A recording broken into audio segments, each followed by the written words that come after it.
Well, I've got a very long way to go, but this 95 Crown Victoria is starting to look like a car again. I've got a 4-day weekend for the July 4th weekend, and I've spent every day, all day, working on this car, trying to do the best I can to finish this thing up and get more space in my garage and get this car back on the road again. I've got the left and right fenders on. I've got the header panel on, the radiator cradle on. I still have to adjust all these body panels to make sure that I have the right gap in the door, a consistent gap, as well as install the hood and make sure that the gap for the hood is going to be okay. But that's just something you got to take a lot of time with and kind of tweak here and there. I can do that on a day during the week or something. That's fairly light work, just a lot of detail work. Right now I'm focusing on the heavy work. The last video, of course, showed that the engine is in. More of the wiring is now in place. I've got the main alternator B+ connected to the power distribution box here where the maxi fuses are. I've got some of the grounds installed. That's one of the very important things you want to not neglect when you're putting in a wiring harness or doing any kind of wiring work, is to always check your grounds. You can see a couple of them right there as well too. So the top side is coming along really well, but the engine, of course, is still kind of precarious even though it's bolted in, and that's because there's no transmission in it. So today I'm going to focus on getting the transmission mounted up and everything, get the drive shaft installed. To do that, I've got the exhaust system partially removed from the cats forward. These cats have some contamination in them from just sitting there, and rather than blow them out, I'm just going to go ahead and use the cats off of the 13,000 mile car. I don't know what kind of condition these cats are in. And I've got the transmission all prepared and ready to go on the Blackhawk transmission jack. This transmission jack was the best $35 I've ever spent. I got it in a estate sale last year. And it's leaking right around the front seal where the piston is. I think I can replace that, but other than that, it's doing very well. I've got it all mounted up and got these special brackets cradling the pan really nice. So this thing's not going to go much of anywhere. And I've also got the safety chain wrapped around it as well. Got the transmission wiring harness all tucked away. And it's been sitting basically right there for a few weeks. And the wind and everything blew some debris in there. And with transmissions, you just want to be extremely clean, almost like an operating room. So I cleaned everything out in here, all around the gears and the front seal and everything else. And that's ready to go. And then I have the torque converter. And that's got an orange dot on here that's going to match up with an orange dot on the flywheel of the engine. So I've got to make sure that that's clocked in the right position, because the entire thing is a balanced assembly. And you can see one of the weights right here that's tack welded on there, most likely to compensate for the drain plug. A lot of converters don't have drain plugs anymore, and I'm very glad that this one does. And as you can see, there's two shafts, an inner shaft and an outer shaft. I think this shaft is responsible for transmitting power, and in this shaft it's directly driven off of this outer piece here in the torque converter to drive the front pump, to pressurize the fluid in the transmission assembly. Fluid actually comes out of this hole and fills the converter. And because of that, when you slide it in, you just have to be very careful to make sure that it's all the way in. This thing has a couple of flats on it right here, one on that side and then one on that side, to aid in keying it just right. So I'm going to go ahead and place the torque converter inside the transmission housing, and then go ahead and attempt to get it up in the car and get it mounted. And we'll see the results in just a few.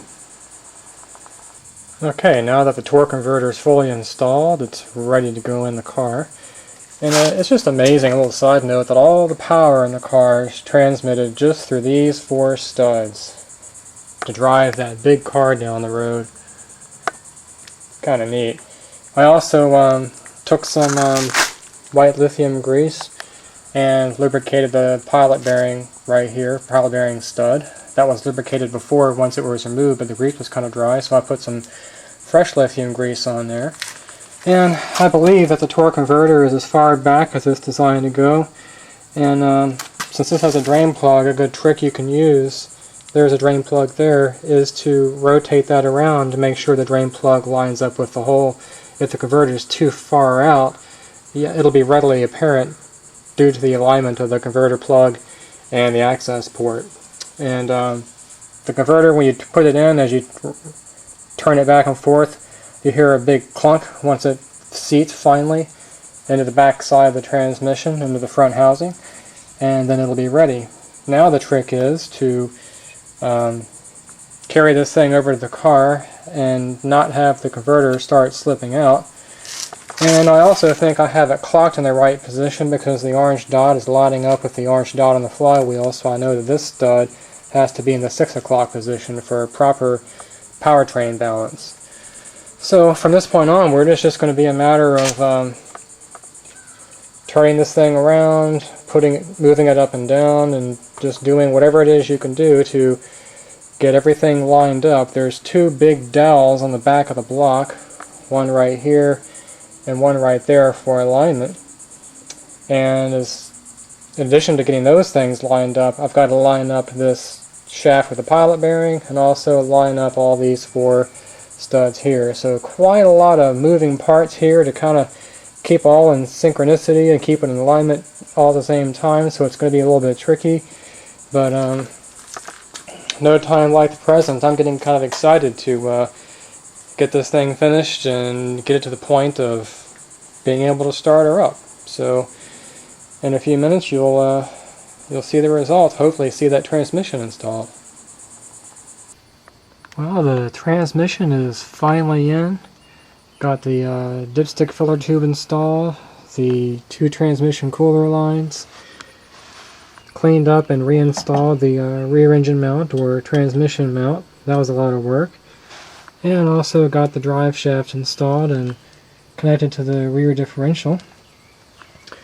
The only remaining undercar work to do is to reconnect the exhaust system from the catalytic converters forward now that the transmission is in. And that should be everything. It was a lot of work. It took about 3 hours to raise this thing up and get it lined up with the engine block and get all these bolts to line up, as well as the torque converter to flywheel mounting studs. I still have to install those and torque those down, but so far everything is coming right along. And then we'll go top side here, and the engine compartment is looking more and more finished. If you guys are ever doing any transmission work on your Crown Vic, a really good hint is to take off this vacuum T assembly away from the firewall. You'll have a lot better access to the top bolts that mount the transmission. And the starter motor on this thing is really hard to get in and out. I had to use a combination of 2 universal sockets and 4 extensions, but I was finally able to get that in. So this is looking more and more like a finished car every day. Next step is to get the exhaust system put in, and then radiator and coolant hoses, and finish connecting all the wiring and everything like that. Most of it's connected already, like the main engine wiring harness and the transmission wiring harness goes back there, but as you can see I still need to connect the O2 sensors and stuff like that. I'll be able to do that once the exhaust system is in. And then I'll put the windshield wiper mechanism in, and this car is getting more and more complete.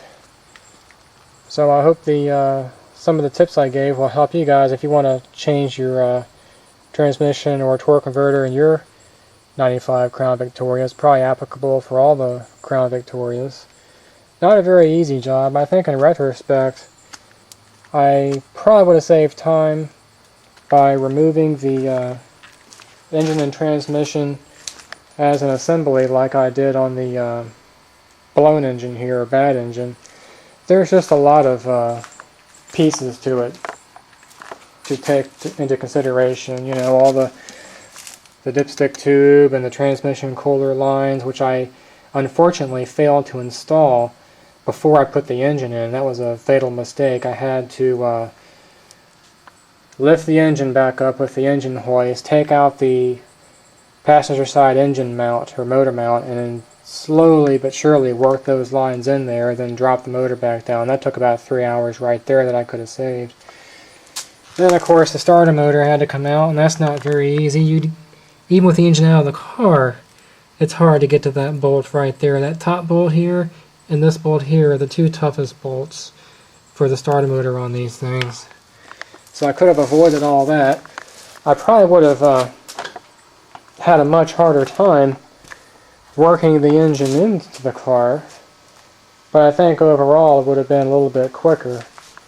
But it was good to get the experience to use both methods. Engine and transmission as an assembly, and then taking the engine and transmission out separately like on this car, just in case I had to take one or the other out in the future. I now know how to do it.